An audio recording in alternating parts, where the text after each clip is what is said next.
Hi, this is Visit Pro 3 channel. In today's video, I will show you how to archive posts on Threads. Before we get started, don't forget to subscribe and turn on the notification to keep you updated about this channel. So let's go! Thread is texting an optional auto-archive feature. Despite user opposition, the feature hides posts after a set time, which Thread chief and Mosseri believe aligns with user preference to private posts.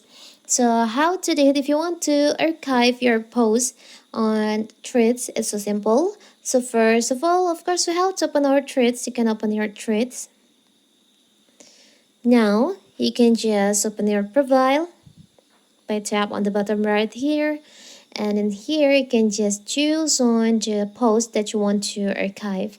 Maybe for the example, I want to archive this post.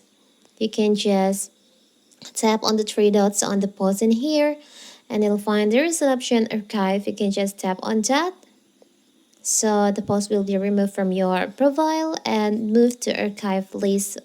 So simple, right? So that is how to archive posts on Threads. Don't forget to like and subscribe and turn on the notification to keep you updated about this channel. Thank you and see you!